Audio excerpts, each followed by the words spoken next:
The rain came like a crowd, loud, uninvited, and ready to judge. It hammered the zinc roofs of Obesai village as Amara Okafor stood in a faded lilac dress at the community square, the hem clinging wet to her ankles. Tonight was supposed to be the settlement meeting where the elders would decide whether her family must refund the bride price. Neighbors pressed under umbrellas, whispering and pointing. Some took videos on their phones, screens glowing like small moons in the storm. On the wooden stool before the elders sat the man they called an ex-convict, Darius Cole, thin in an oversized thrifted blazer, a fresh scar near his left eyebrow. His wrists, still marked by the shadows of old cuffs, rested calmly on his knees. Behind him, boys from the village, Moses, Keen, and Chitty, snickered loud enough to be heard over the rain. "Amara, you see your life?" A woman hissed from the crowd. "They forced you to marry prison follow come. Nah who go ever respect you again. Return our honor," another voice added. "And refund his money." Auntie Saad clicked her tongue in time with the thunder. "If the council refuses, they will laugh at us forever," she murmured to Mama Ifioma, Amara's mother, whose wrapper was already soaked through. Keisha, Amara's cousin visiting from Atlanta, folded her arms, scanning faces, trying to read this place where laughter sounded like knives. The oldest elder, Papa Naji, raised his staff for silence. "We are people of law, not gossip," he said, voice deep as dry season wells. "This man, Darius Cole, has returned from prison. He claims he was forced to marry our daughter. The girl says she was forced to accept. The families say poverty gave them no choice. We must decide tonight." A ripple of amusement swept the square. Someone shouted, "Ex-convict! No job! Leave our girl alone." Darius did not flinch. He looked at Amara once, not pleading, not bitter, just seeing her. Rainwater traced a neat line down his jaw. "I asked for this meeting," he said. His accent carried Lagos edges with a hint of something American. "I asked not to reclaim a woman like property, but to put truth on the table. After that, Amara will decide." Truth. The word landed like a stone in a basin. Chitty scoffed. "What truth? That you learned big grammar in prison?" Papa Naji leaned forward. "Speak, then." Darius rose. The blazer hung heavy, a size too big. He tapped the breast pocket twice, as if checking for a heartbeat. "I went to prison for a crime I did not commit," he said simply. "Fraud. My name was used by someone I trusted. When the police came, I was the only one standing."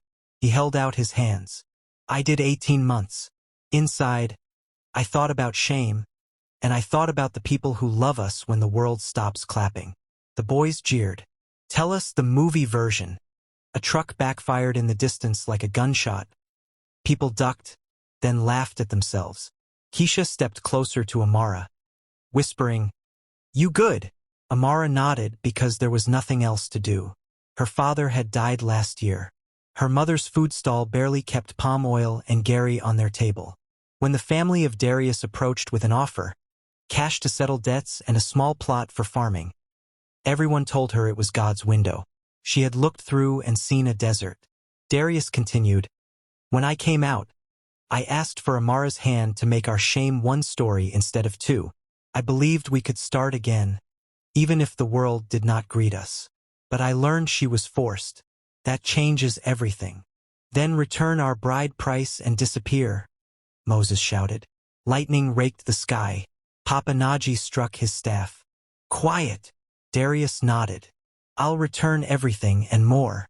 But before I do, Amara, may I show you the truth I promised?"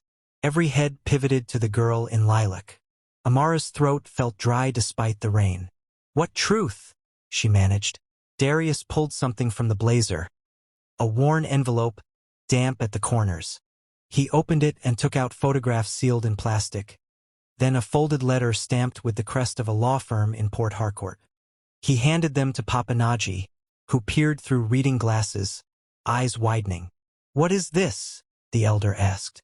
"Documents clearing my name," Darius said, "and proof of an investment made in your father's name before he passed, by someone who cared for your family." I know who destroyed it. I know who laughed while you struggled. Amara blinked. What are you talking about? The square bristled. Rumors flew like birds frightened from a tree. Lawyer, money, investment, proof. Mama Ifioma grabbed Amara's arm. Nwam, don't let hope trick you. Hope can wear any face. Let him talk, Keisha said. Something's off, he's too calm. Darius lifted his chin. The man who framed me is in this square. A hush fell heavy as wet cloth. The elders stiffened. Phones came up again, the storm turning screens into mirrors. Stop speaking in riddles, Papa Naji warned. Names can start wars. When the rain ends, Darius replied softly, we will wash the mud away and the footprints will remain. Thunder rolled so close it felt like the ground sighed. Then, from the road leading to the highway, came an unfamiliar sound. Deep, synchronized engines, more than one. The crowd turned as floodlights cut through the rain, white beams shivering on puddles. 3 black SUVs slid into the square, tires hissing on wet earth. Doors opened in one clean movement. Men and women in dark suits stepped out holding umbrellas, their faces unsmiling. A 4th car pulled up, sleeker, quieter. The driver rushed to open the rear door. A tall woman in a trench coat emerged, silver scarf tucked neatly, and the village, already soaked in curiosity, drowned. Mama God, someone whispered. Movie people don come. The woman surveyed the square and smiled like someone who remembered the road as a child. Good evening, elders, she said. Forgive our intrusion.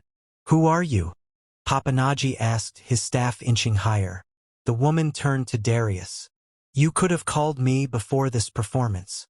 He shrugged. You hate small dramas. I needed a big one. The woman rolled her eyes and walked to the elders, handing over a leather folder. Inside, documents gleamed, signatures, seals, numbers that looked like they belonged to another planet.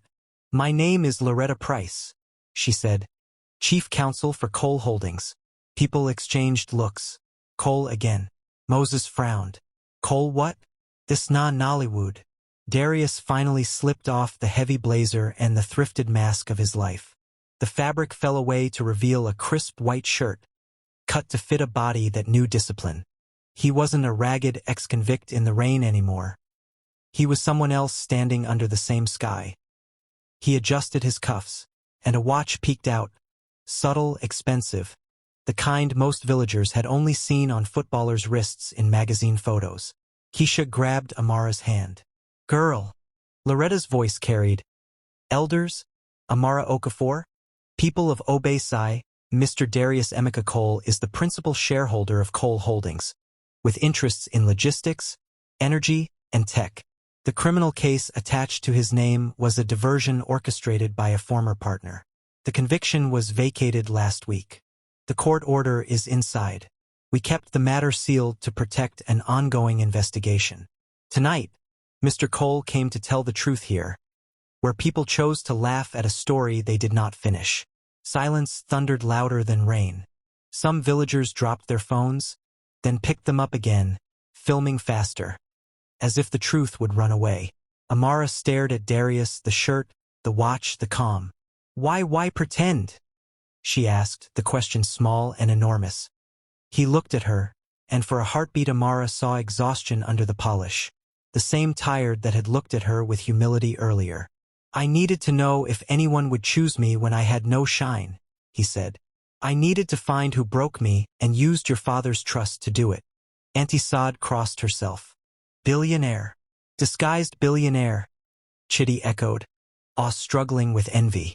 Loretta gestured to the SUVs. We didn't come empty-handed.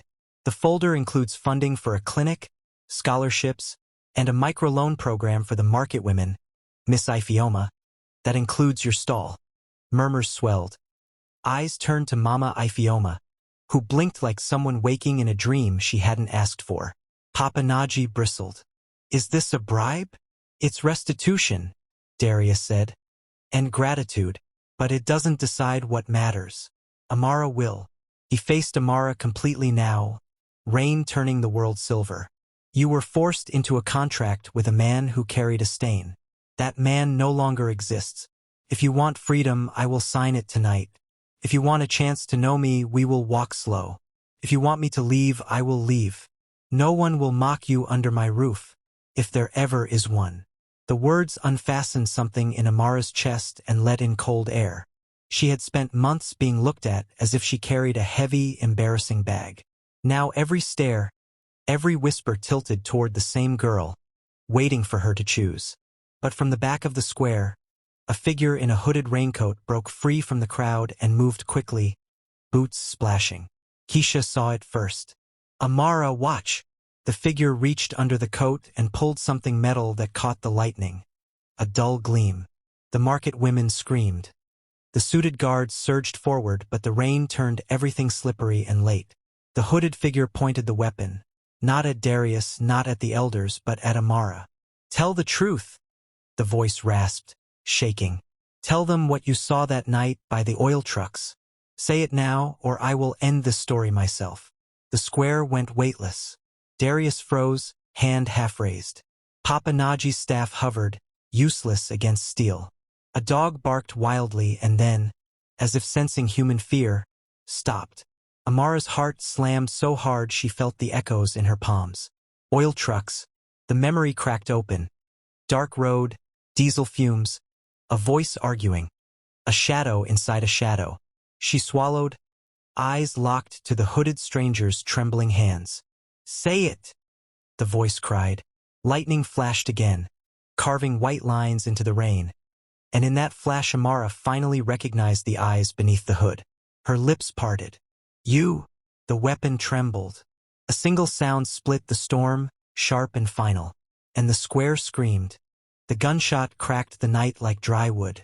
Papa Naji's staff exploded at the tip, splinters flying.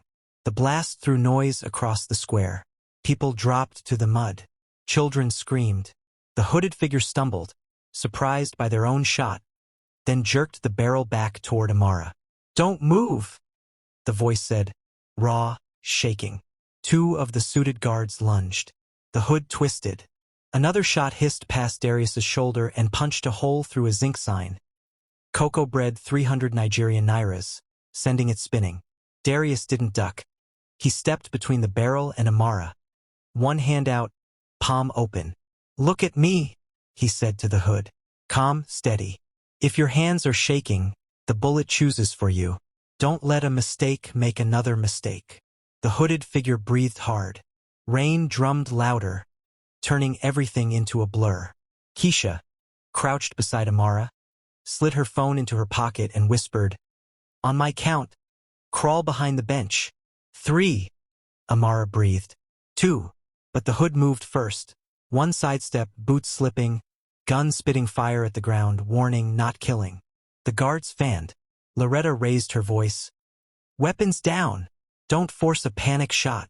Papa Naji's eyes were wide, his hand bleeding from a splinter.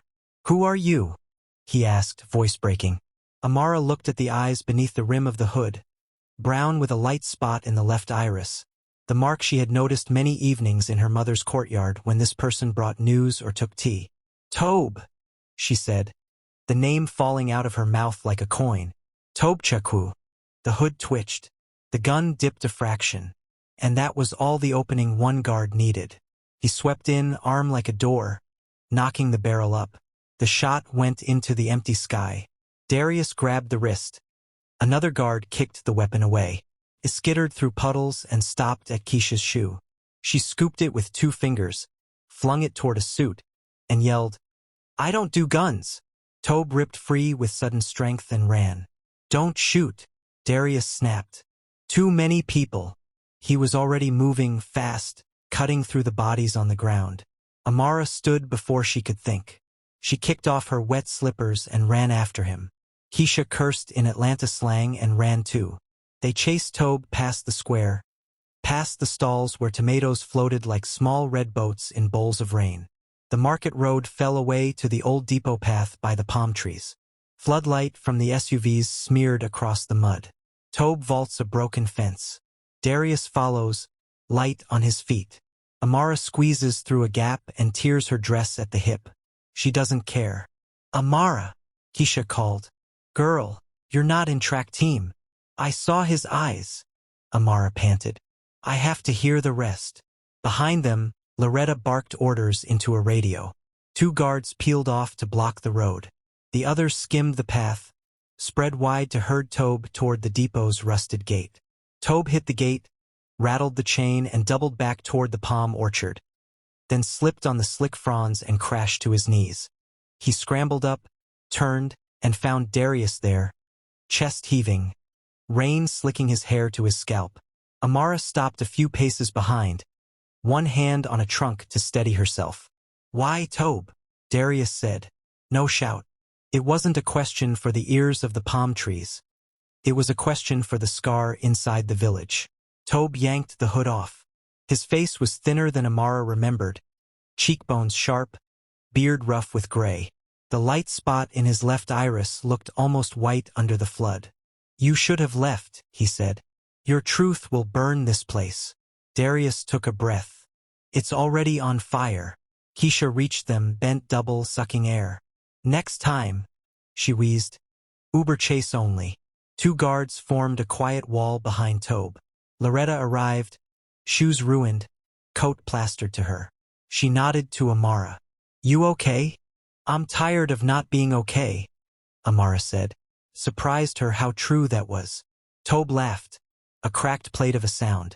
You think this is about you're okay? You think this is even about prison? Your children playing beside a highway. Big men drive here. Big men don't stop. Then say their names, Loretta replied. Let the highway hear itself. Tobe looked at Amara instead. You saw me that night by the oil trucks, he said. Say it and finish it. You saw me arguing with a driver who wanted extra pay for running through the swamp road. You heard him say Darius Cole's name.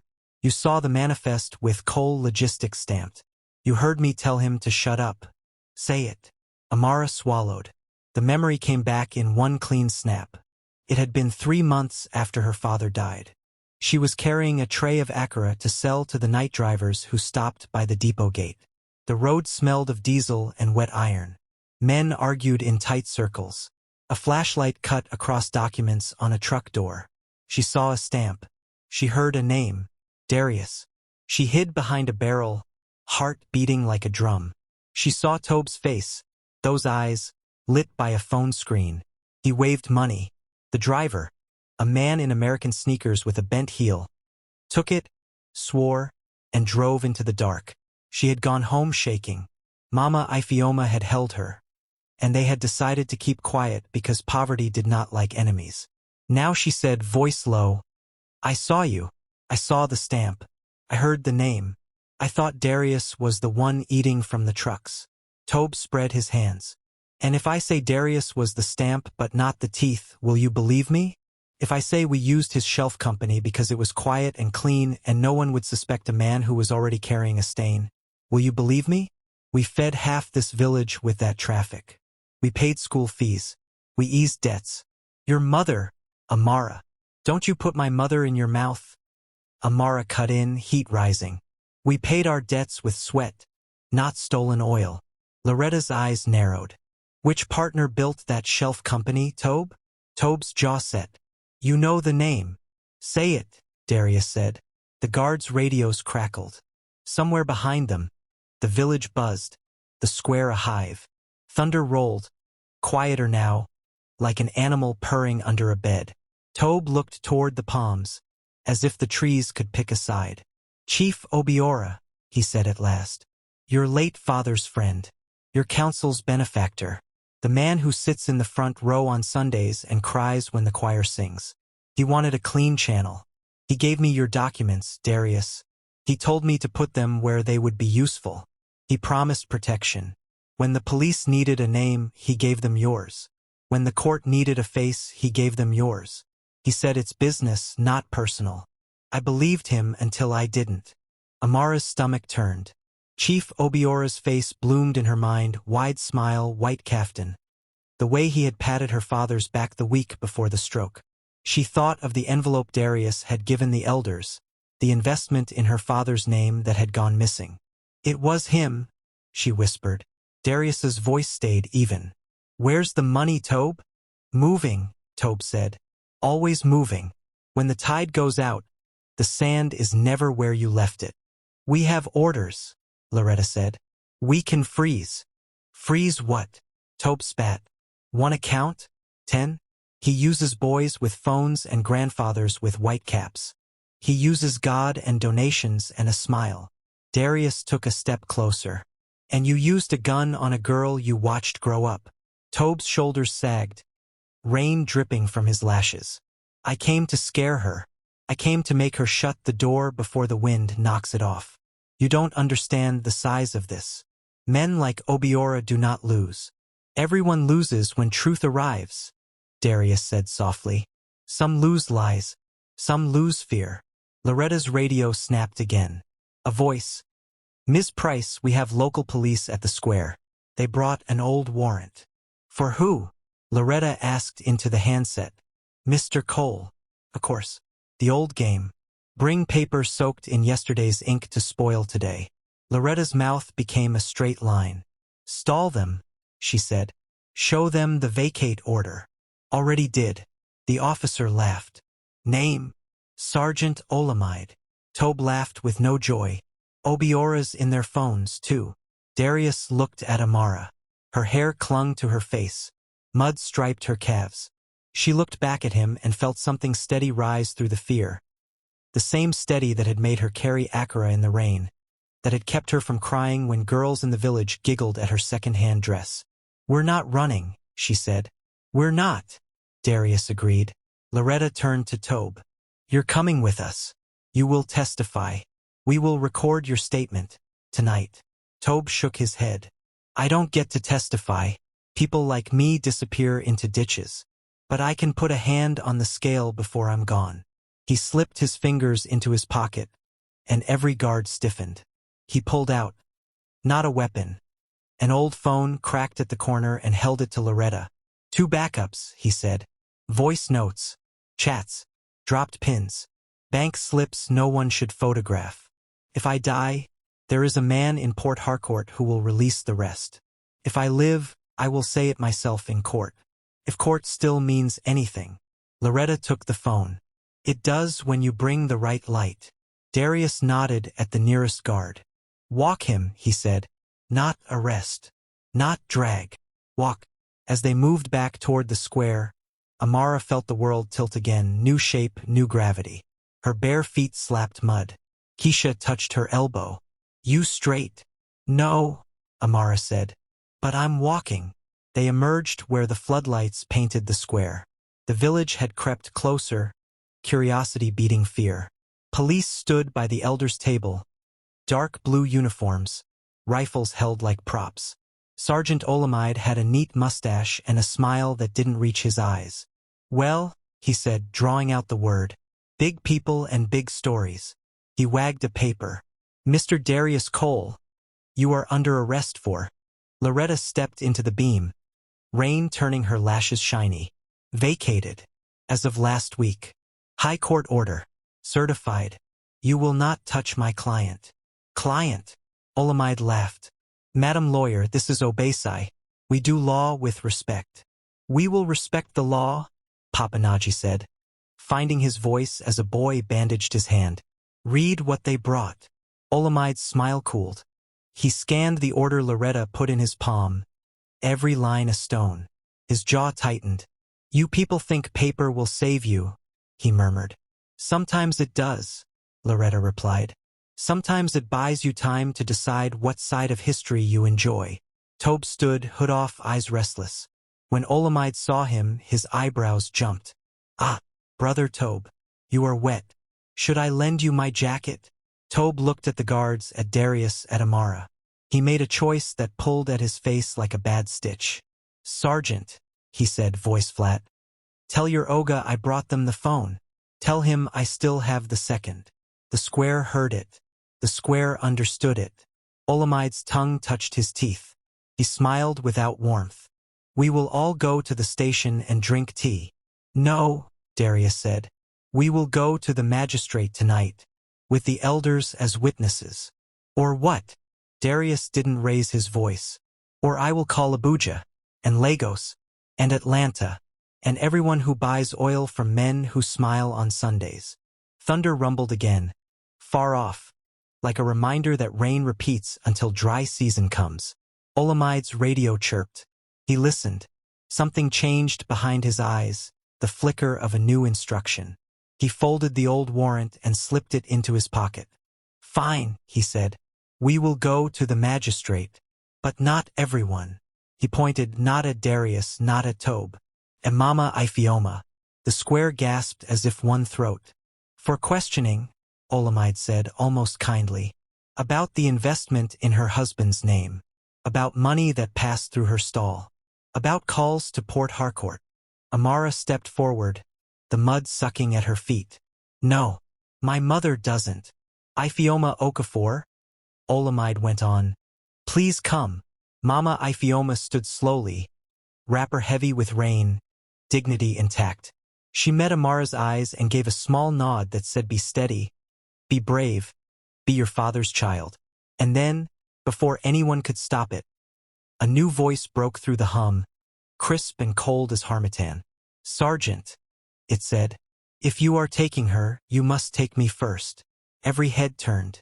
Chief Obiora stepped from the shadow of the church eave, white kaftan untouched by mud, umbrella held by a young man with quick eyes. His smile was the same wide one from Sundays, and his gaze, when it touched Tobe's cracked phone in Loretta's hand, was the only thing in the square that did not smile at all. The square froze. Even the rain seemed to hesitate, sliding slower down every face. Chief Obiora's white kaftan glowed under the floodlights like a flag of peace masking a war. His steps were unhurried, the kind of calm that made people afraid without knowing why. The umbrella boy followed closely behind, eyes darting, trying to read the crowd. "Ah, my people," Chief Obiora began, voice smooth as palm wine.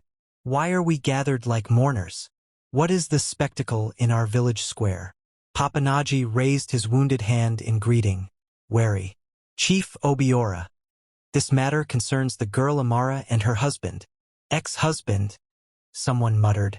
Obiora's smile didn't falter. "Ah, Darius Cole, the man of the hour." He turned slightly toward Darius. "I heard you have been busy, my son.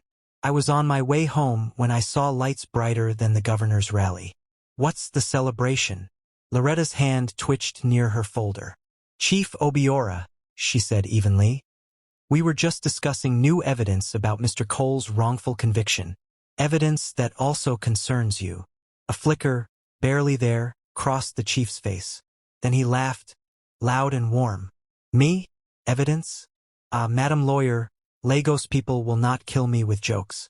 Please, show me." Loretta opened the folder slightly but didn't hand it over.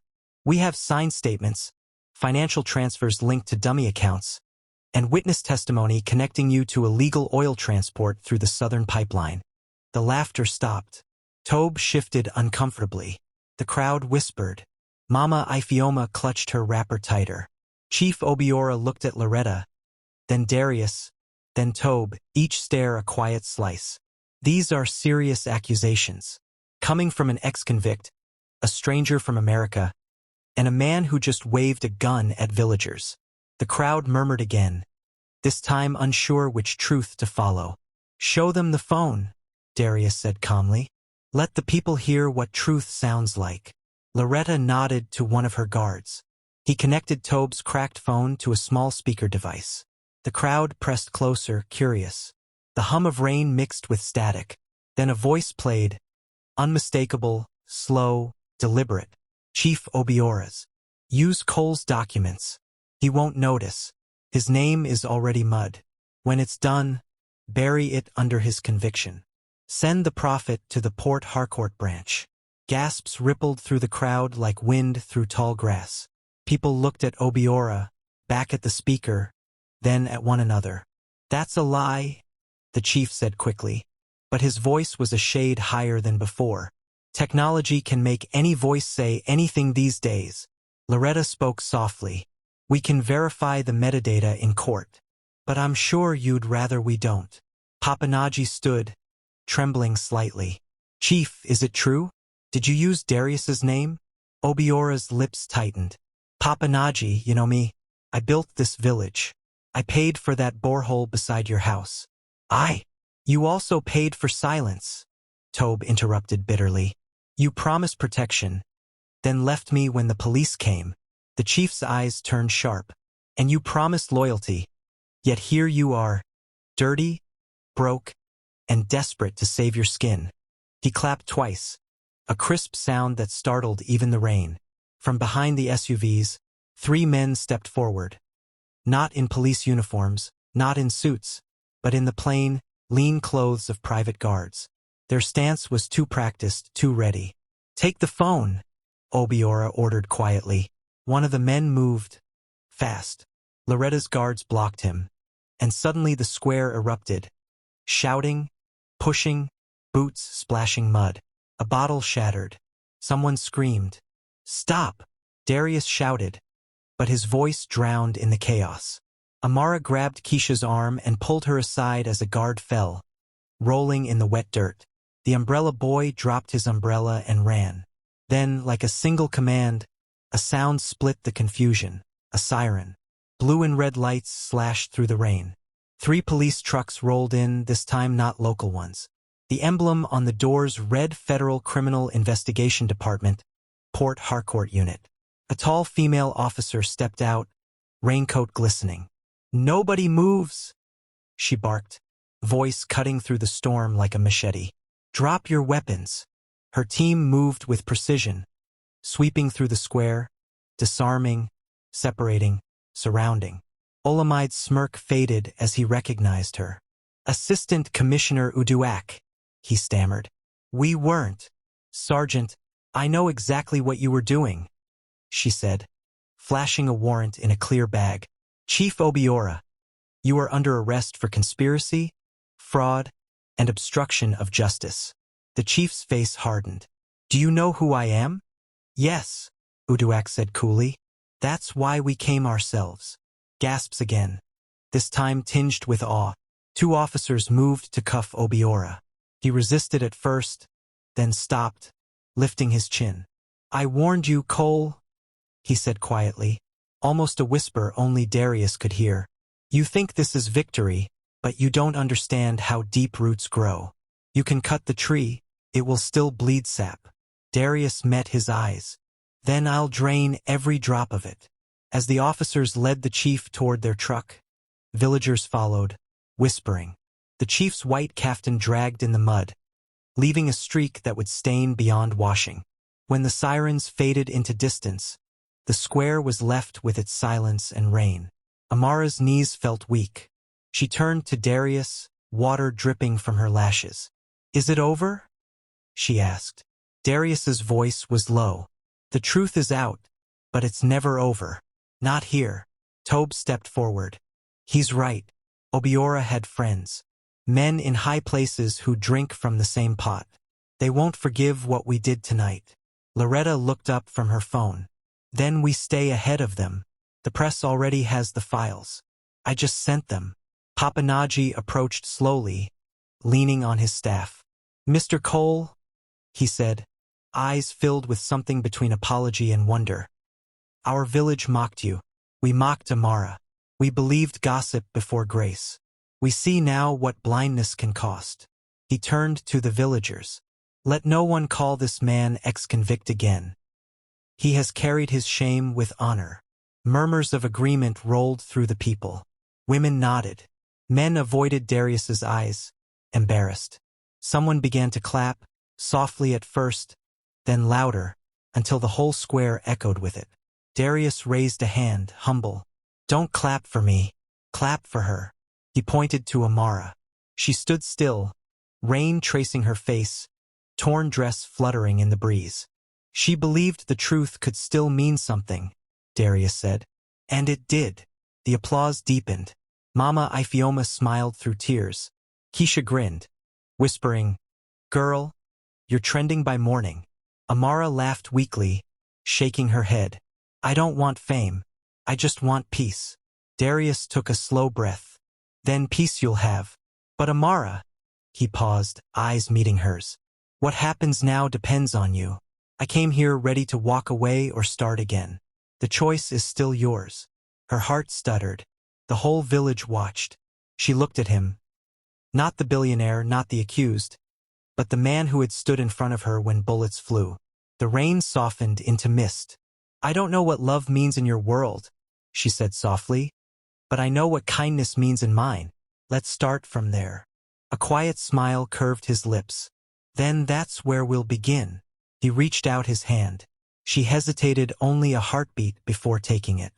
And though the village cheered again, Darius's gaze was already searching the edge of the crowd, the shadows near the palm road. Something moved there, a figure watching. Not police, not a villager. The outline of a man with a scar that ran from ear to jaw, half hidden under a hood. Darius's smile faded.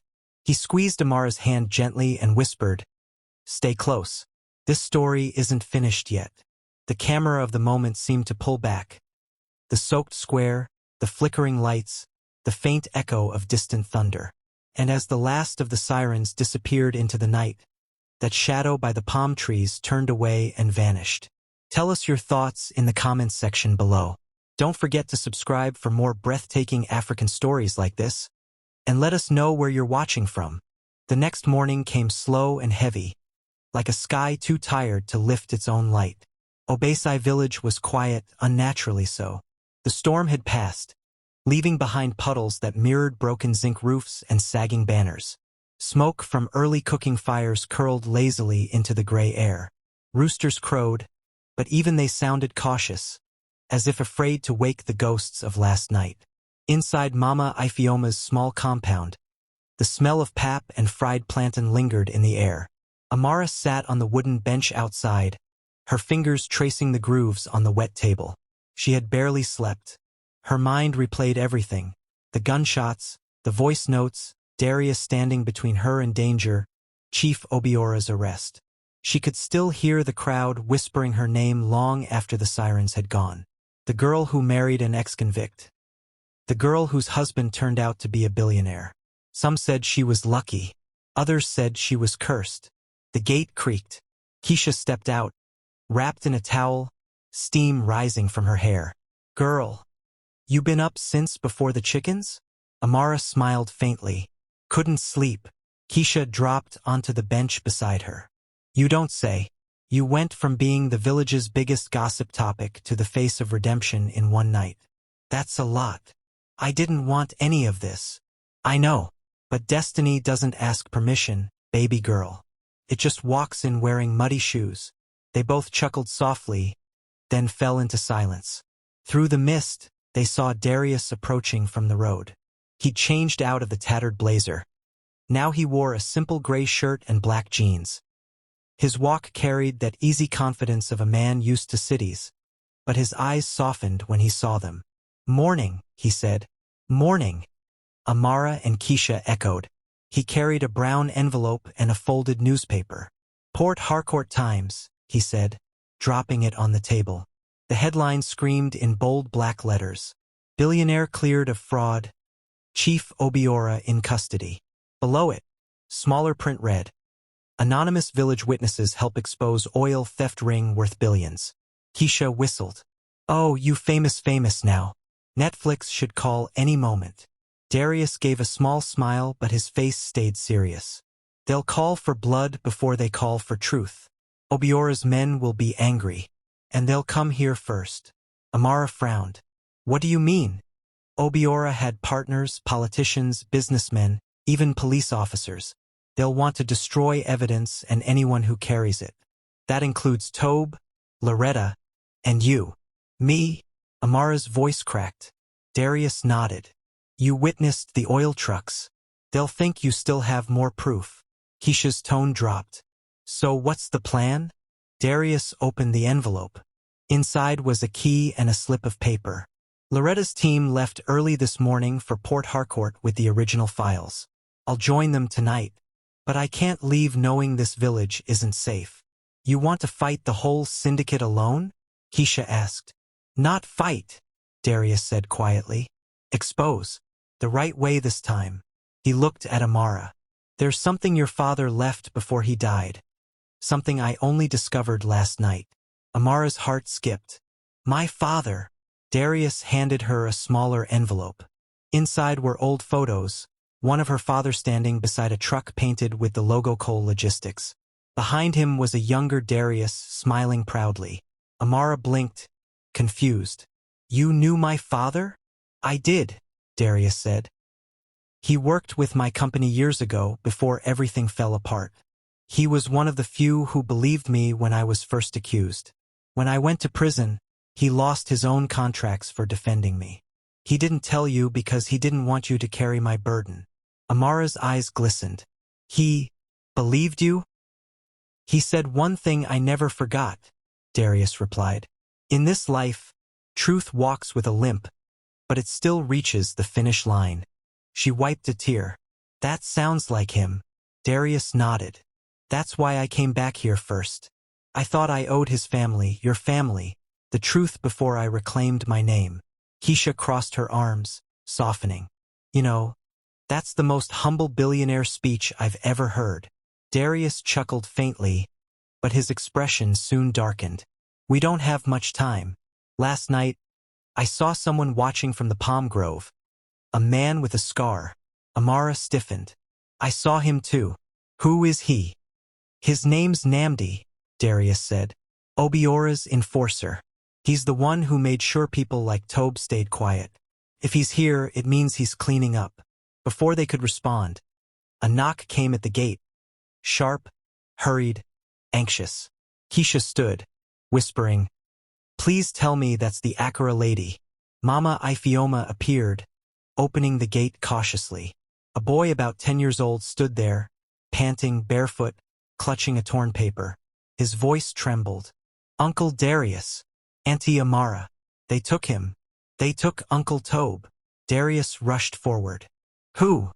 The police van, the boy said between gasps. They came at dawn. Not the big police from the city, the other ones from the checkpoint. They beat him and carried him toward the quarry road. Amara's stomach twisted. Oh no! Loretta's team was already gone. Tobe's only protection had been Darius's word, and that phone. Did they take anything from the house? Darius asked. The boy nodded. Yes, sir. A bag. I think it had phones inside. Darius's jaw tightened. Then they're after the backups Tobe mentioned. Keisha grabbed her scarf. So we go get him back, right? Not yet, Darius said, thinking fast. We need to move carefully. If they've got him, they'll expect us to come running. We'll have to outsmart them. How? Amara asked. Darius turned to her. There's one person they won't expect to see you. You still look like the poor village girl they mocked. They won't recognize how much power you hold now. She blinked. You want me to go there? Yes, I'll be close. You'll distract them while Keisha calls Loretta to trace the phone signal. Once we know where they're holding Tobe, we'll move in. Keisha frowned. That's risky. So is doing nothing, Darius replied. Amara hesitated, fear fluttering in her chest like a trapped bird. I don't know if I can. Darius stepped closer. His eyes, deep and calm, held hers. You faced guns and lies last night. You can face this too. I trust you, Amara. Those words, I trust you, steadied her in a way nothing else could. Okay, she said finally. Let's bring him back. They packed quickly. Keisha disguised herself with a headscarf and phone earpiece. Darius changed into old work clothes to blend in. Amara wrapped her hair in a faded yellow scarf, the same one she'd worn selling Akara as a girl. By afternoon, the three of them were walking along the red dirt path toward the old quarry road, pretending to be travelers. The air smelled of wet earth and diesel. Goats wandered near puddles. They reached the checkpoint, a shack made of wood and rusted tin, with two policemen lounging under a mango tree. One of them was smoking. Amara's heart pounded as she approached. Good afternoon, officers, she said softly. The taller one grunted. Where you day go? Market, sir. He eyed her suspiciously. You get transport money? She forced a smile and reached into her wrapper, pulling out a few crumpled notes. Small change, sir. The shorter officer laughed, stepping closer. You fine-o. Who you come with? Only me, sir. Behind the bushes nearby, Darius watched, every muscle tense. Keisha whispered through her earpiece. GPS pinged. Tobe's phone is half a mile west, near the abandoned storage warehouse. Darius nodded silently, eyes on Amara. She was doing perfectly.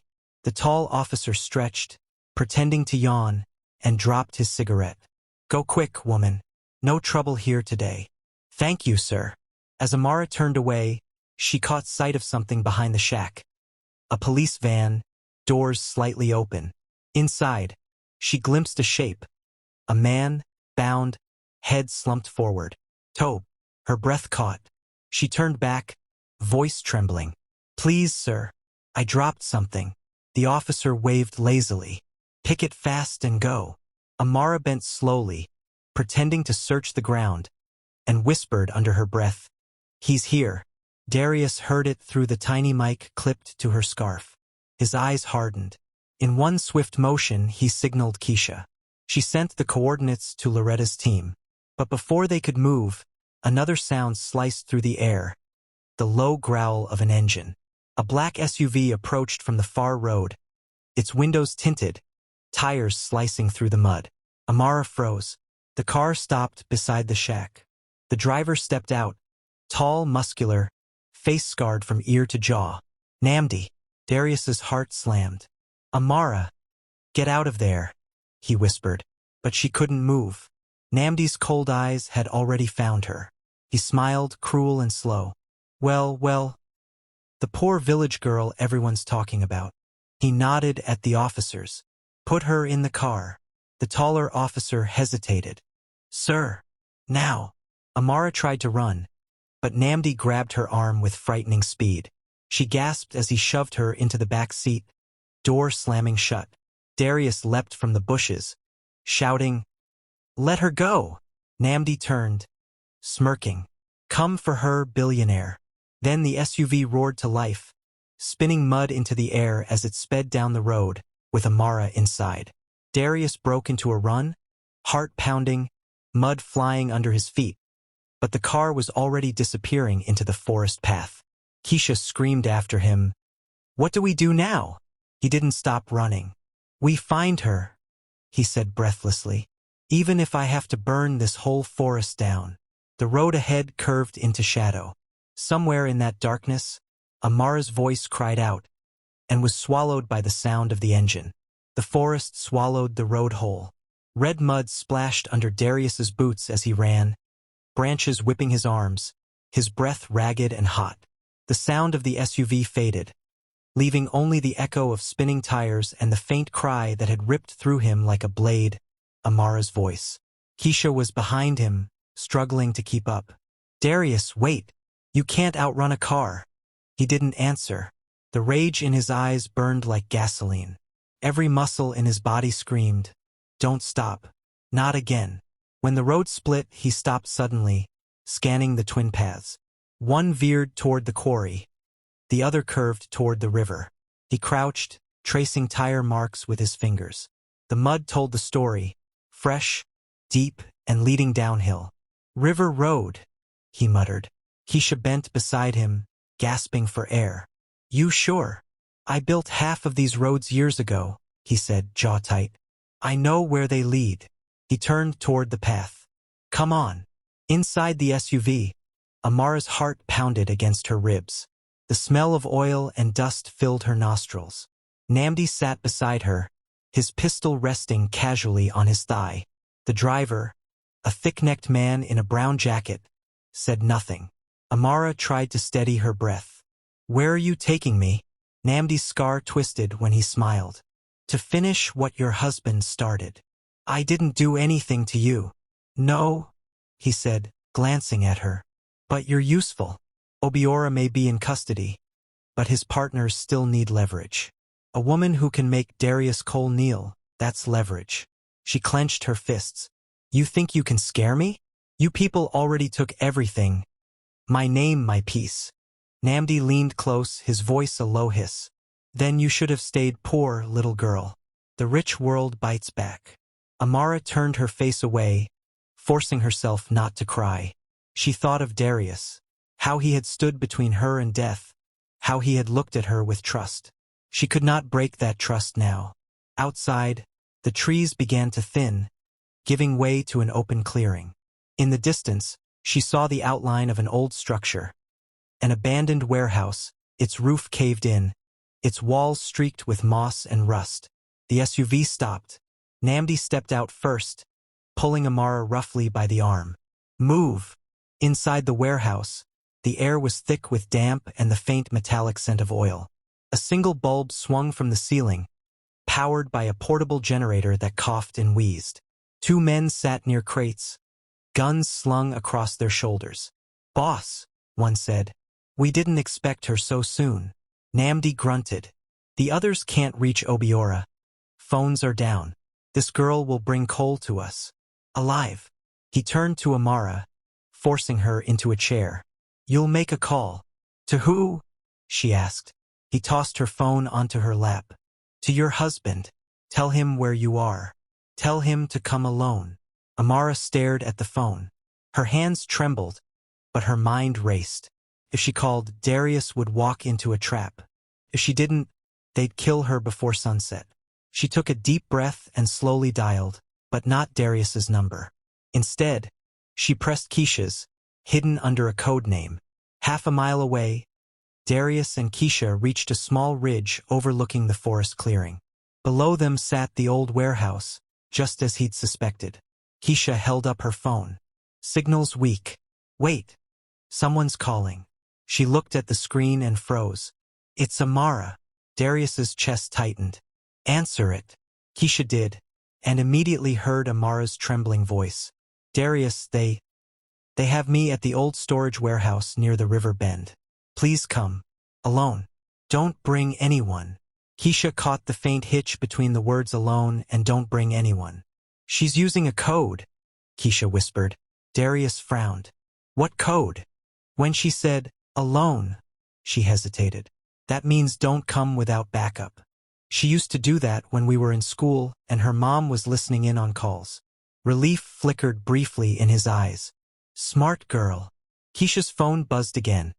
A text this time. Only one line. "Tell Loretta. River Bend." Darius clenched his jaw. "She's buying us time." He turned, scanning the terrain. "There's an access road on the west side. I'll go through the front to draw them out. You circle behind with the federal team when they arrive." Keisha frowned. "You'll be walking into a nest of armed men." "I've walked into worse," Darius said. "Just get them here." Back at the warehouse, Namdi watched her closely. "You spoke to him?" Amara nodded. "He said he's coming." "Good," Namdi replied. "He won't leave without you." He moved toward the door, giving orders. "When Cole gets here, disarm him. Don't shoot unless I say. The higher-ups want him alive." Amara's eyes darted around. She spotted a rusty nail on the ground beside the chair. If she could reach it, maybe she could cut the rope binding her wrists. Slowly, she shifted her chair inch by inch, the scraping sound blending with the hum of the generator. Namdi's phone buzzed. He answered, stepping away. "Yes, the girl's secured. Cole's on his way." She used the moment her fingers hooked the nail. She began scraping at the rope, careful not to draw attention. Each strand split slowly. Her heart pounded with every fray. A crash sounded outside, a branch snapping. The guards tensed. Namdi held up his hand. "Hold positions." Amara's stomach flipped. "Please, Darius, don't do anything stupid." Moments later, the warehouse door creaked open, and Darius stepped inside. He was unarmed, his hands raised. "Let her go." Namdi smirked. "The billionaire comes to the jungle alone. Brave or foolish?" Darius's voice was steady. "Depends on how much you like walking out of here alive." Big talk for a dead man. Namdi's men aimed their rifles. "Shoot him," one whispered. "Not yet," Namdi said. "Where's the rest of your team?" "I came alone," Darius said, like she asked. But his eyes flicked briefly toward the roof beams, and Amara caught it. He's not alone. From outside, faint engines rumbled. Darius took a slow step forward. "You want money? I'll pay you double whatever Obiora promised. You want safety? I can fly you out of Nigeria tonight. But if you kill her, you'll never leave this forest. Namdi laughed. You think I fear you? No, Darius said softly. You fear what happens when the truth outlives you. Namdi's smile died. He raised the gun. The warehouse exploded with sound. Windows shattered as floodlights cut through the walls. The federal task force had arrived. Police! Drop your weapons! Voices roared from outside. Gunfire erupted, wild and chaotic. Amara threw herself to the ground. Darius lunged toward her, grabbing her arm, pulling her behind a crate. Bullets tore through the air, slicing wood, sparking metal. Namdi ducked behind a barrel, shouting orders. Go! Darius yelled. Run, Amara! I'm not leaving you, she shouted back. He met her eyes. This time you must. He pushed her toward a side exit just as a blast shook the building. The generator had exploded. Flames licked up the walls. Amara stumbled outside, coughing from the smoke. Federal officers swept in, taking down the remaining gunmen. Inside, she could still hear shouting Darius and Namdi. She turned to run back, but Keisha grabbed her. No, you'll die in there.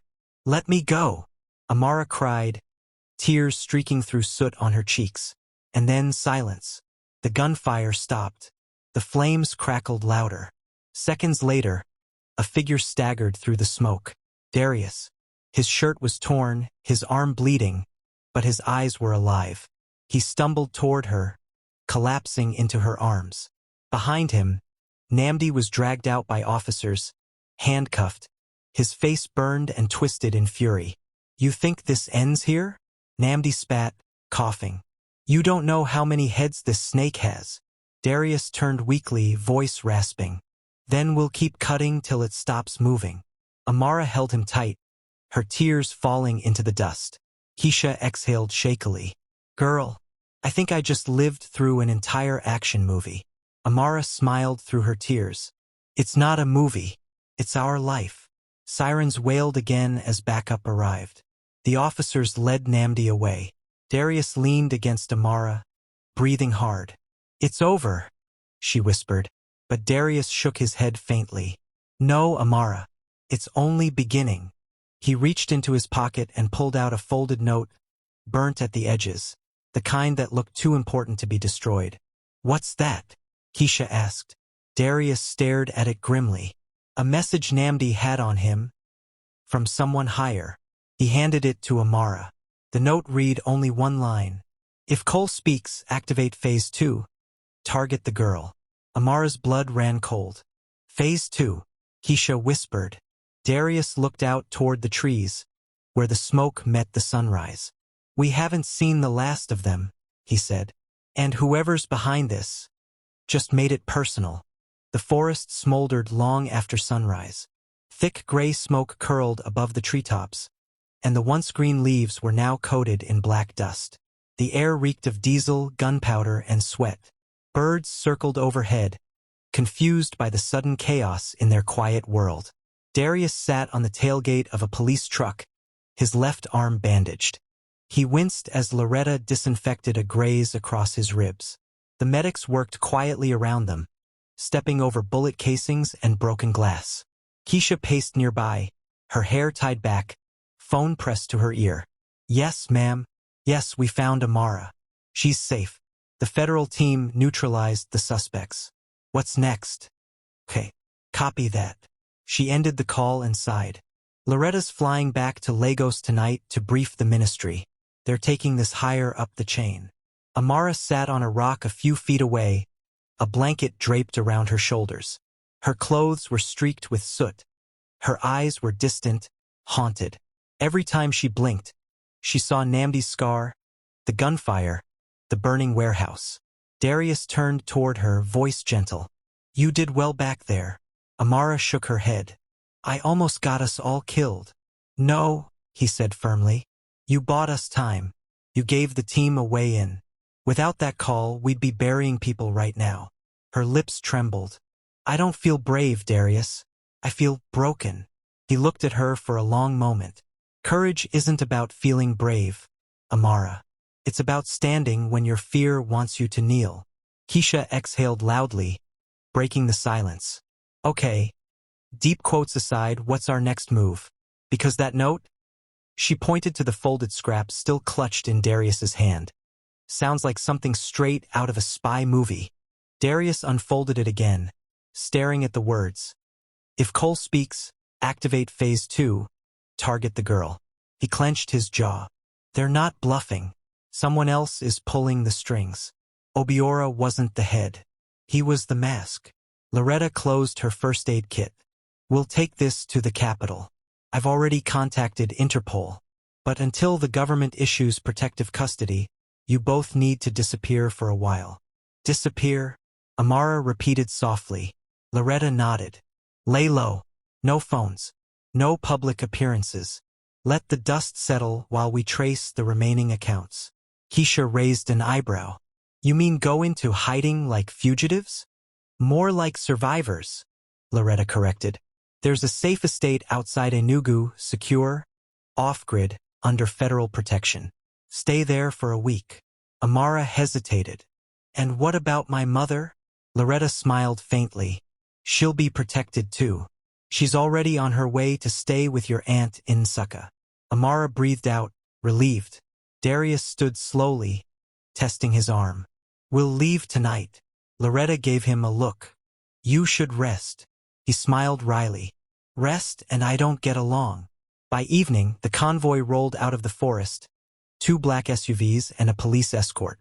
The road wound through low hills, mist clinging to the valleys like silk. Amara sat in the back beside Darius, her head resting against the window.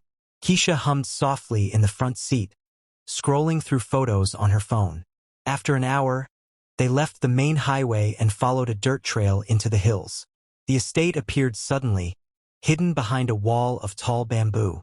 The gates slid open silently to reveal a spacious compound with solar lights and a small bungalow surrounded by banana trees. Inside, the air smelled of lemon polish and rain. A generator purred somewhere behind the house. This place feels too quiet, Keisha muttered, setting her bag down. Like something out of a thriller movie where the safe house always gets attacked in the second act. Thanks for the optimism, Darius said dryly. Amara managed a faint smile. They settled in, Darius by the window, scanning the tree line. Keisha making tea in the small kitchen. Amara sitting on the couch trying to process everything. For a while, silence sat with them, heavy but calm. Then Amara turned to Darius. Why did you risk coming to that warehouse? You could have been killed. He met her gaze. Because I've lost too much to fear. I wasn't about to lose you too. Her heart fluttered, her throat tightening. You didn't have to care that much. He smiled faintly. Maybe I did. For a moment time felt soft. The generator's hum faded into the distance. The air between them seemed to breathe. Keisha peeked from the kitchen doorway and grinned. If y'all are gonna have a romantic moment, just let me step outside first. Amara blushed. Keisha. Darius chuckled, the sound breaking the tension. We're just talking. Aha. Sure. Keisha winked. Anyway, tea's ready. Night fell gently. The crickets began their endless chorus. The estate lights flickered once, then steadied. Amara lay awake in the guest room, staring at the ceiling. Sleep refused to come. She kept hearing Namdi's last words. You don't know how many heads this snake has. She sat up and went to the window. The moon hung low, silver and patient. Darius was outside, standing near the fence, his phone light faint against the dark. Curious, she slipped on her wrapper and stepped out. Can't sleep either? He asked without turning. Not with everything still spinning in my head, she admitted. What are you doing? Checking something, he said. This message came through an encrypted line. He handed her the phone. On the screen was a text. Unknown number. No name. You can't protect everyone, Cole. She's marked. Amara's stomach dropped. Who sent this? I don't know, Darius said. But they know we're here. How? Loretta said this place was secure. He pocketed the phone. Security doesn't mean invisible. If they traced my old accounts, They could have tracked the signal from the convoy. Before Amara could respond, a faint rustle came from the trees beyond the fence. Darius tensed instantly. He held up a hand. "Stay behind me." They waited, breath held, listening. Then came a whisper, low and urgent. "Mr. Cole." Darius frowned. "Who's there?" A shape emerged from the shadows. A man in a brown security uniform, panting. His hands were raised. "They killed the driver," he gasped. "The men who followed your convoy. They're coming." Amara's eyes widened. "Here?" "Yes, ma'am. They're minutes away. I barely escaped." Darius's mind raced. "How many?" "3 vehicles. Armed." Keisha burst through the door, phone in hand. "We've got no signal. The lines are jammed." Darius cursed under his breath. "They're cutting communication." Amara's pulse hammered. "What do we do?" He scanned the compound, the back wall, the banana trees, the storage shed. "We can't fight them head-on. We hide until Loretta realizes something's wrong and sends help." "But if they break in?" "They won't," Darius said. But his tone wasn't convincing. A pair of headlights flared in the distance. The sound of engines swelled, closer, louder. Keisha whispered, "Too late." Darius grabbed Amara's hand and pulled her toward the storage shed. "Come on." They sprinted through the grass, ducking low as tires crunched outside the gate. Voices shouted. Metal groaned.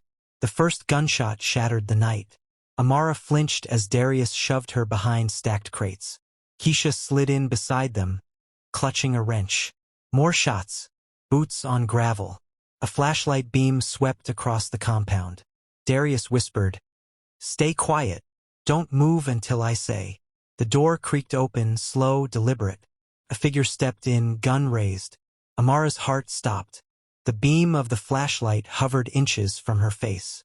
Then, suddenly, another sound cut through the dark. The roar of an engine outside, followed by a man's voice yelling commands.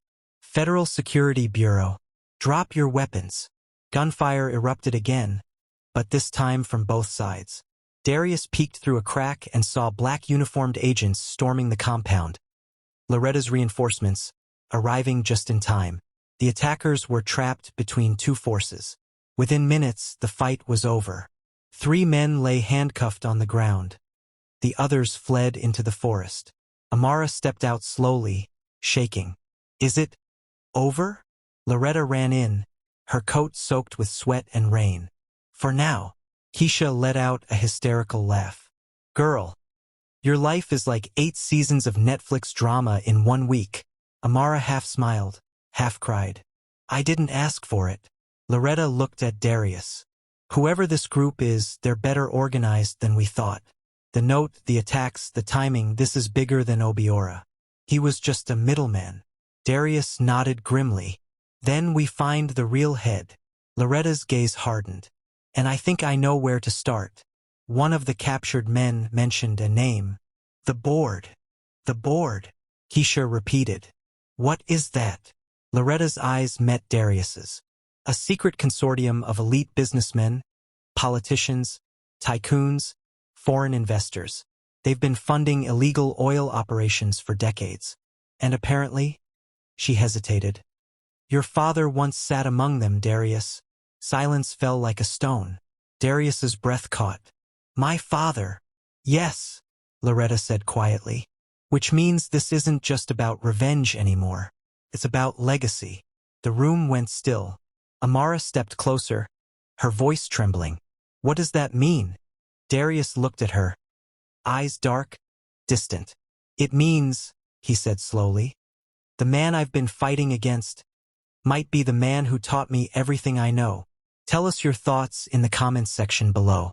Don't forget to hit the like button, share this story, and subscribe for more gripping African tales.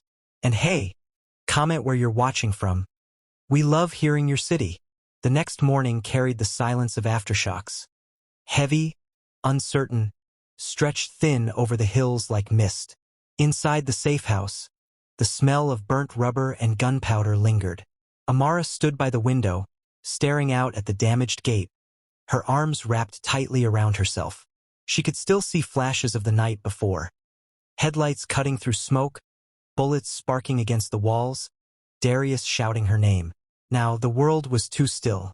Darius sat at the table with Loretta and two federal agents, their faces lit by the pale glow of a laptop. His jaw was tight, his eyes darker than usual.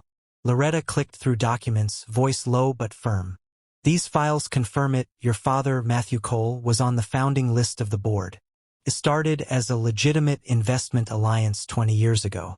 But over time, they turned dirty, smuggling oil, laundering funds through shell companies, using political protection to bury their tracks.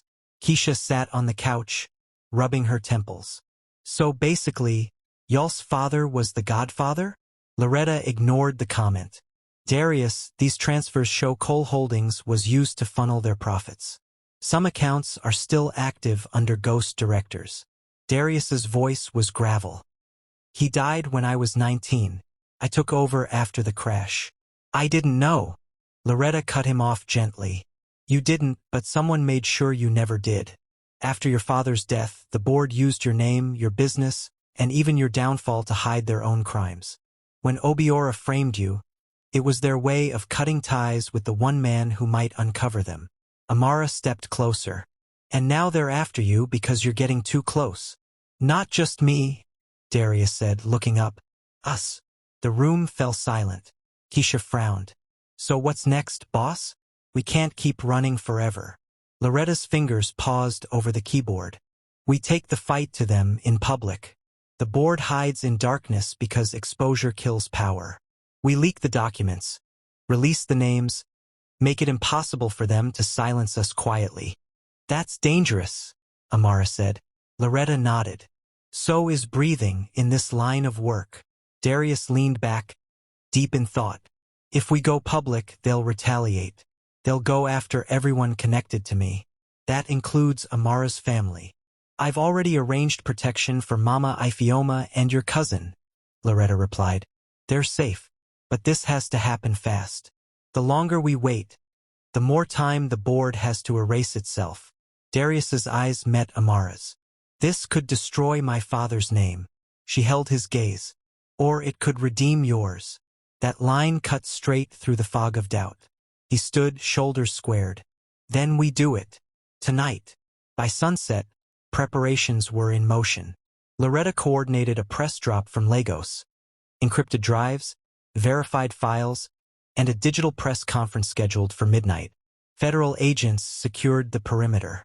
Keisha managed communications through a backup satellite phone. Amara helped wherever she could, though her heart beat faster with each passing hour. She could feel the weight of something bigger than revenge, history itself shifting under their feet. As the sun bled orange over the hills, Darius stepped outside for air. The breeze smelled of wet soil and smoke. Amara followed quietly, watching his silhouette against the fading light. You okay? He didn't turn. No, but I have to be. You're thinking about your father. He nodded slowly. He taught me how to build an empire. I never imagined I'd have to tear down the one he left behind. Amara stepped closer. Maybe this isn't about destroying him. Maybe it's about freeing yourself. He looked at her, eyes softening. You always find the right words, don't you? She smiled faintly. Only when I mean them. For a heartbeat, the air between them stilled. Something unspoken, fragile, yet fierce passing through. Then Keisha's voice broke the moment. Yo, y'all lovebirds might want to come see this. They hurried inside. Loretta stood by the laptop, face tight. Someone's leaking ahead of us. What? Darius said. The board, they've gone public first. They're spinning it. Look. On the screen, a live broadcast played from a news station. A silver-haired man in a navy suit spoke confidently before flashing cameras. We, members of the late Matthew Cole Foundation, have been falsely accused by rogue agents of corruption. The man known as Darius Cole, a disgraced ex-convict, is leading a campaign of lies against the memory of his own father. The reporters shouted questions. The man continued, unbothered. We will pursue legal action. Any documents released tonight are forgeries. Loretta cursed under her breath. They're controlling the narrative. Keisha groaned. Typical villain move, attack first. Darius's fist clenched. Then we hit back harder. How? Amara asked. He looked at Loretta. The files alone aren't enough. We need faces, testimonies, people who lived it. Loretta's brow furrowed. You're thinking of Tobe. He's alive, Darius said. And he's the only one who can confirm Obiora's voice notes were authentic. If we get him to speak before the cameras, the board's story collapses. Where is he? Amara asked. Federal custody in Port Harcourt, Loretta replied. But moving him tonight is risky. They'll have eyes everywhere. Then we don't move him, Darius said. We go to him. Loretta blinked. Now? He nodded. We leave within the hour. If we don't, the board wins. Night descended fast, cloaking the hills in shadow. The SUV hummed quietly along the old highway, its headlights cutting thin paths through mist. Darius drove, Loretta beside him, Amara and Keisha in the back. They reached Port Harcourt just past 11. The city glittered like spilled diamonds against the river. Too bright, too alive to know the kind of darkness passing through its streets. Tobe was being held in a federal safe facility on the edge of town. When they arrived, guards verified Loretta's clearance and led them through heavy steel doors. Inside, Tobe sat at a metal table, thinner, paler, but alive. He looked up, eyes flickering between relief and shame. You made it, he said softly. Barely, Darius replied. We need your help one last time. Tobe's jaw tightened. The board won't stop. You know that. That's why we end it, Darius said. We're going public, with or without them. Tobe studied him for a long moment. Then he nodded. Okay, but if we do this, you have to promise me something.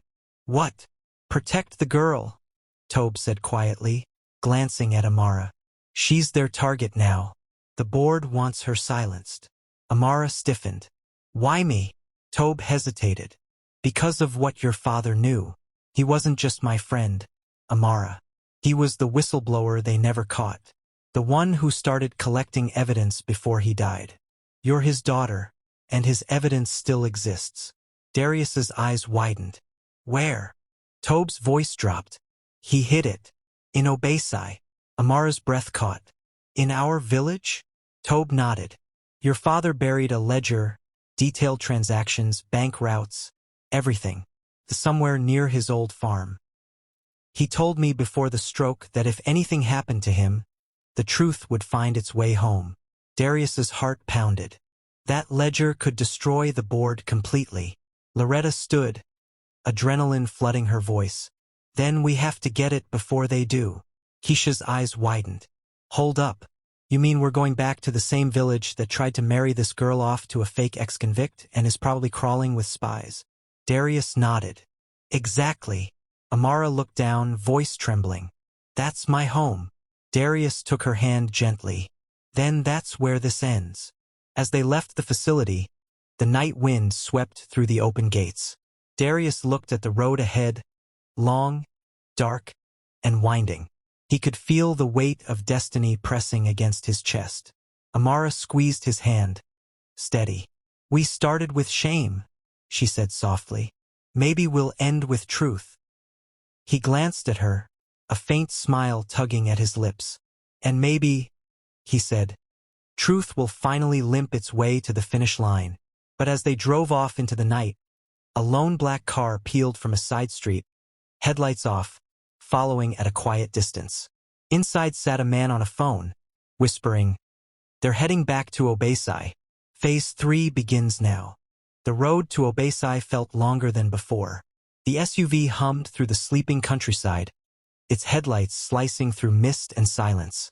Amara sat beside Darius in the front seat, her fingers clenched around the seatbelt, while Keisha and Loretta whispered strategy in the back. The wind through the half-open window smelled of dust and rain. The closer they got, the heavier the air became, like the village itself remembered everything that had happened and was waiting for them to finish it. Are you sure the ledger's still there? Keisha asked quietly. Tobe's voice echoed in Darius's head from the night before.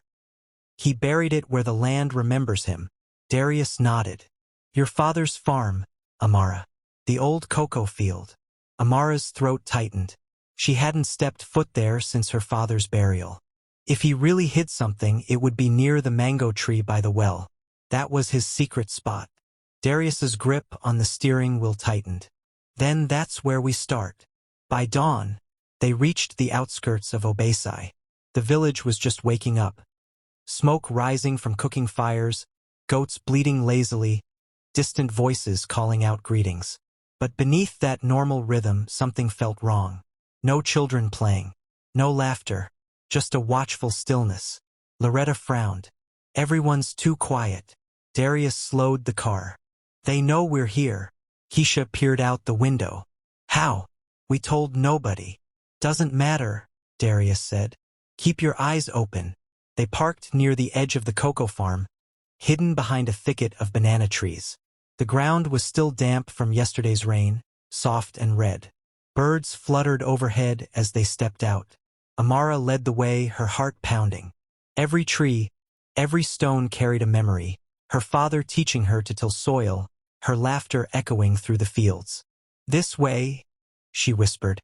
They reached the old mango tree, its trunk wide and gnarled. The air there was cooler, quieter. The wooden well nearby was covered with a slab of stone. Amara knelt by the base of the tree and brushed away fallen leaves. He used to sit here every evening, she said softly. Told me the ground listens when truth has no mouth. Darius knelt beside her. Then let's see what it's been hearing.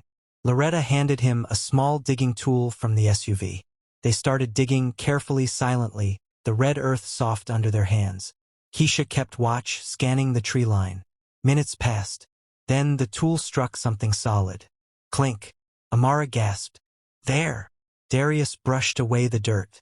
A small metal box emerged, rusted but intact. He pulled it free and pried it open. Inside, wrapped in oil-stained cloth, lay a thick ledger and a USB drive sealed in plastic. Loretta exhaled. That's it. The ledger. Darius flipped it open. Handwritten columns filled the pages. Dates, account numbers, initials, transfers. Every name connected to the board. This is the key, Loretta said. Enough to collapse every one of them. But before they could celebrate, Keisha's voice sliced through the air. Guys? We've got company. They turned. Across the field, black SUVs rolled in, 3 of them, dust rising like smoke. Men in tactical black stepped out, rifles gleaming. The same logo marked each vehicle, Cole Global Securities. Darius's stomach dropped. My father's company, he muttered. From the lead car, a man stepped out. Tall, silver-haired, tailored suit, dark sunglasses. His presence carried command, like a storm in human form. Matthew Cole, Loretta whispered. No, Darius said softly. He's dead. The man stopped a few meters away, smiling faintly. Not dead, son. Just retired. The world tilted. Amara gasped. Your father? Darius could barely speak. You died in that crash. Matthew Cole laughed. You think I'd let myself die that easily? No, son. I just changed names and bought silence. Clean exit. Until you decided to dig up the past. Darius's chest burned. You framed me. You let them destroy me. I saved you, Matthew said coolly. You were too naive, too moral for this world. You'd have been killed if I hadn't taken the fall for you. By turning me into a criminal? Matthew stepped closer, his men spreading behind him like shadows. A small sacrifice, but you came back, ruined everything I built, and now you're standing on my land digging holes. This isn't your land, Amara said, her voice trembling with anger. It's my father's. Matthew's eyes flicked to her. Ah, the village girl who stole my son's attention. You don't belong in our world. I don't want your world, she shot back. I just want the truth. He smirked. The truth is what powerful men decide it is, my dear. Darius stepped forward, fire in his voice. Not anymore. Matthew's smile faded. You'd betray your own blood? I already did, Darius said coldly. The day I chose to be better than you. Matthew's expression hardened. So be it. He lifted a hand, the signal. His men raised their rifles. Before they could fire, the air shattered with gunfire from behind. Loretta's federal convoy burst through the trees, lights flashing. Bullets screamed through the cocoa trees. Dirt exploded. Down! Darius shouted, pulling Amara behind the mango tree. Keisha grabbed Loretta's arm. Tell your guys not to hit us. Loretta yelled into her radio. Hold fire. Capture, not kill. The firefight raged, chaos, smoke, shouting. Darius peeked from cover, scanning for his father. Matthew moved calmly through the bullets, as if chaos obeyed him. He reached the SUV, ducked behind it and yelled, You can kill me, Darius, but the board will replace me. You'll never win. Darius shouted back, Maybe not, but I'll make sure you never hurt anyone again. Then a single gunshot echoed sharp, final. Matthew froze, eyes wide, then fell to his knees. A dark stain spread across his white shirt. Amara gasped, Darius! But Darius hadn't fired. Neither had the agents. All eyes turned.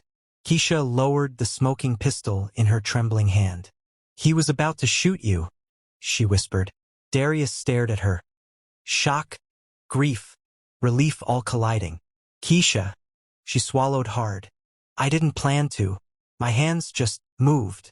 Loretta moved quickly, shouting for medics. But it was too late. Matthew Cole, founder of the board, father, betrayer, collapsed beside the car that bore his name. Rain began to fall, sudden and heavy, as if the sky itself wanted to wash everything away. Amara knelt beside Darius, her hands trembling. I'm sorry. He shook his head slowly. Don't be. Some endings choose themselves. He closed his father's eyes, then stood, rain running down his face. Loretta, he said quietly, send the files. All of them. No more secrets. She nodded, pressing send on her laptop. Within seconds, the data went global to media, governments, and watchdogs. It was done. 2 days later, the headlines blazed across the world. The board exposed, billion-dollar oil cartel dismantled. Matthew Cole's secret empire revealed by his son. Cole Holdings stock plummeted. But in Obaisai village, life began again. Slow, tender, hopeful. Amara stood in front of her father's grave, holding a small bouquet of lilies. Darius stood beside her, dressed simply, no bodyguards, no suit. He'd be proud, she said softly. I'm not sure, Darius replied. But maybe he'd understand. She looked up at him. What will you do now? He smiled faintly. Start over. Build something honest this time. She chuckled. And me? He turned to her, his gaze warm. You've always been the honest one. She smiled, a tear slipping down her cheek. You're still that ex-convict they mocked, you know? He laughed. Good. Let them keep mocking. I like what that man became. The breeze stirred the cocoa leaves. The sky opened wider. Amara slipped her hand into his.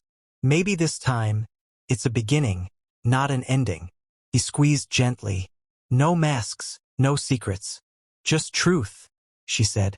They stood there for a long time. The billionaire and the village girl. Two souls stitched together by fire, loss, and redemption. While the morning sun climbed over Obaisai, painting the fields gold again. What lesson did you take from Amara and Darius's journey? Forgiveness, courage, or truth? Drop your answer in the comments below. Don't forget to like this video, subscribe for more gripping African folktales, and tell us where you're watching from. Your support helps us share more stories that remind the world that even the poorest hearts can change the richest lives.